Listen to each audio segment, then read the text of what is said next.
제28일 라파바에서 크리아 카스텔라까지 25.9km 9월 17일 화요일.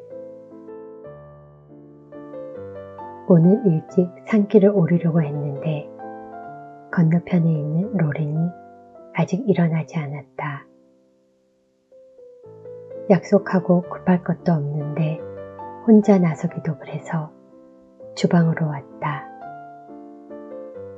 좀 기다려볼 요량으로 주방을 둘러보니 순례자들이 작성한 방명록이 있다. 대부분 모국어로 썼고 한글도 있다. 어떤 순례자가 그린 그림을 보는데 코스염이며 안경까지 피터와 너무 비슷하다. 주스를 마시고 있는 피터에게 보여주니 자세히 들여다보며 어깨를 으쓱한다. 마침 언니가 들어오길래 그림을 보여주니 언니도 피터랑 정말 비슷하다고 한다. 언니는 어제 새벽에 혼자 걸으며 길을 많이 헤맸단다. 조바심과 두려움에 한참 헤매다 문득 아래를 보니 돌에 무언가 쓰여 있었다며 사진을 보여준다. You are not alone. 당신은 혼자가 아닙니다. 돌에 쓰인 글을 보고 우리는 둘 다 입을 다물지 못했다. 언니는 어제의 감동을 다시 느끼는 듯하다.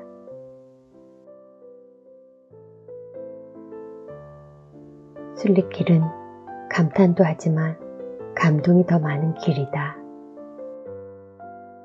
방명록의 다른 쪽을 여니 어제 본 작은 성당을 그려놓은 곳도 있는데 성당의 앞면을 몇 개의 선으로 3개의 종과 특징을 고스란히 그려놓았다. 그리고 개개인의 사연들이 빼곡하다. 방으로 돌아오니 그제서야 깬 로렌이 깜짝 놀라 서둘러 준비를 한다. 그동안 나는 봉사자들에게 가서 감사 인사와 포옹을 했다. 두 분은 무척 좋아하며 내 순례길을 축복하여 준다. 순례길에서 지나온 많은 마을은 대부분 느리고 오래된 편안함과 자연 친화적인 모습을 간직하고 있다. 라파바는 그런 모습을 더 많이 느낄 수 있었고 소비와 편리함을 추구하는 삶과는 거리가 있다.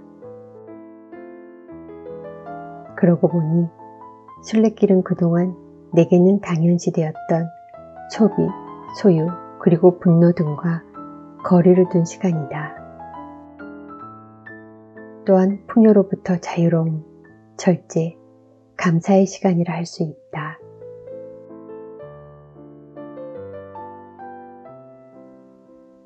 아직은 선선하여 산길을 오르는데 부담이 없다. 멀리 보이는 산등성이의 실루엣이 우리나라와 비슷하다. 한참 산을 올라 산마루를 걷다 보니 갈라시아주가 시작되는 경계석이 있다. 순례자들의 소망이 담긴 돌로 둘러싸인 경계석은 그동안 보았던 어떤 경계석보다 크고 컬러풀하다. 그리고 표지색은 순례자들의 글이 빼곡히 적혀 있다. 그중 눈에 띄는 것은 엄마 아빠 딸로 태어나게 해주어서 감사해요 라고 적힌 한글 메시지다. 부모로서 이보다 더 감격적인 메시지가 있을까? 이 딸내미가 쑥스럽더라도 엄마 아빠에게도 이 메시지를 전달했기 바란다. 오르막이 끝날 즈음 오세브레이로에 도착했다. 가파른 오르막이 힘들긴 했지만 책이나 블로그에서 말하듯 죽음의 길이라고 표현하기는 못하다. 걷기 적당한 날씨 탓도 있지만 한국산을 경험한 사람이라면 이 정도는 오를 만하다. 마을에는 독특한 문양과 집이 보인다. 사진으로 보았던 팔로사를 마침내 마주했다. 돌로 쌓은 낮은 둥근 벽 위에 원뿔형 초가 지붕을 견고하게 올린 고대 컬트족의 전통집이다.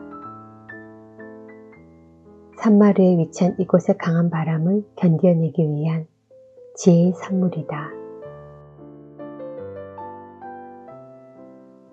고대 로마 시대 이전부터 존재하였다는 마을은 이에 걸맞는 전설도 함께 내려온다. 중세시대 눈보라가 휘몰아치는 어느 날 믿음이 좋은 신자 한 명만이 미사에 참석했다. 신부님은 미사를 집전하며 빵과 포도주를 축성했다. 그러자 빵과 포도주가 그리스도의 몸과 피로 변하는 기적이 일어났다. 15세기 이사벨 여왕은 기적의 성배와 성체를 담은 접시를 가져오라고 명령했다. 그러나 성배를 등에 실은 노새가 라파바로 내려가는 길목에서 한 발도 움직이지 않아 성배는 결국 이곳의 산타 마리아 성당 안에 현재까지 보관되고 있다. 또한 성당 안에는 기적의 두 주인공 신부님과 신자의 무덤이 있다. 마을의 분위기와 전설이 하나가 된 이곳은 도보 순례자뿐만 아니라 자동차를 타고 오는 관광객들도 많은 곳이다.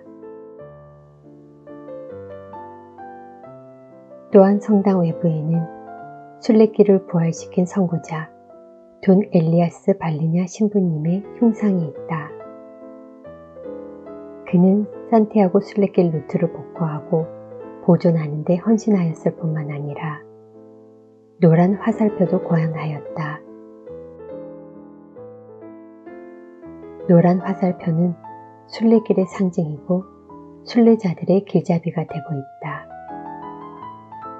노란 화살표가 없었다면 나는 여러 차례 순례길에서 미아가 되었을 것이다.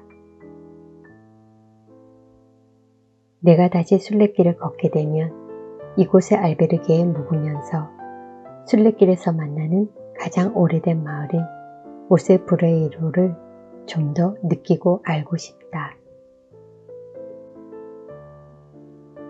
햇빛이 가려지는 산길을 내려오다 앞서 걷는 순례자의 뒷모습에 끌려 뒤따라가 보니 자스민이다. 그녀는 나보다 하루 이틀 정도 앞서 있어야 하는데 무슨 일일까?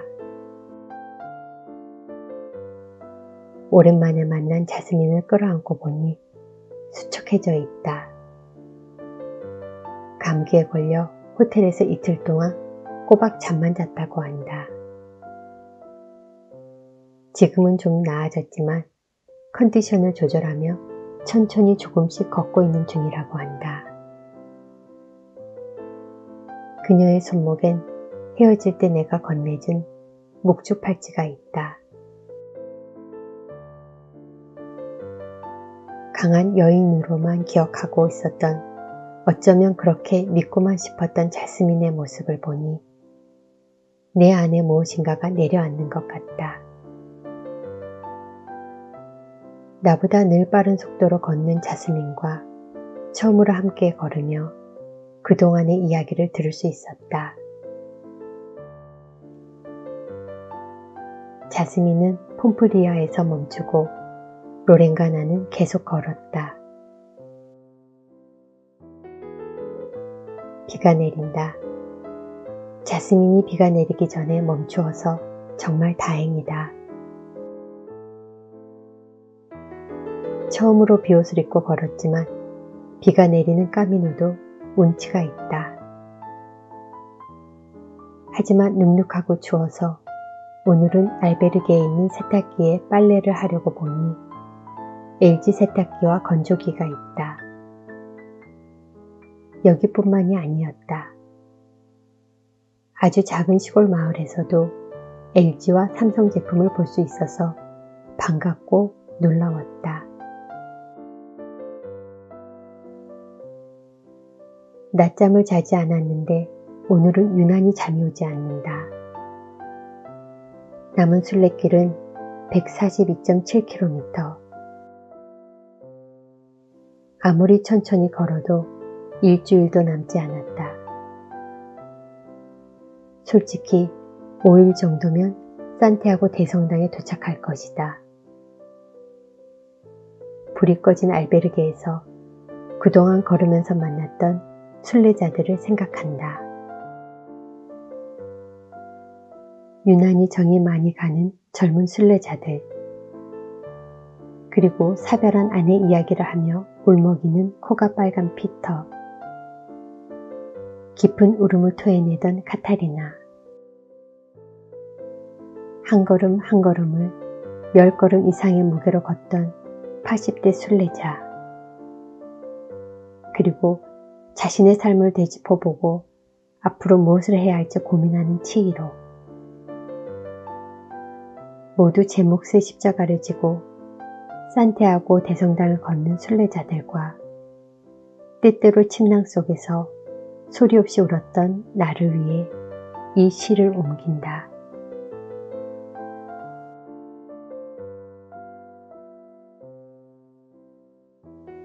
룸비니에서 사온 흙으로 만든 부처님이 마룻바닥에 떨어져 산산조각이 났다. 팔은 팔대로, 다리는 다리대로, 목은 목대로, 발가락은 발가락대로. 산산조각이나 얼른 허리를 굽히고 무릎을 꿇고 서랍 속에 넣어두었던 순건 접착제를 꺼내 붙였다. 그때 늘 부서지지 않으려고 노력하는 불쌍한 내 머리를 다정히 쓰다듬어 주시면서 부처님이 말씀하셨다. 산산조각이 나면 산산조각을 얻을 수 있지. 산산조각이 나면 산산조각으로 살아갈 수 있지. 정호승 시 산산조각.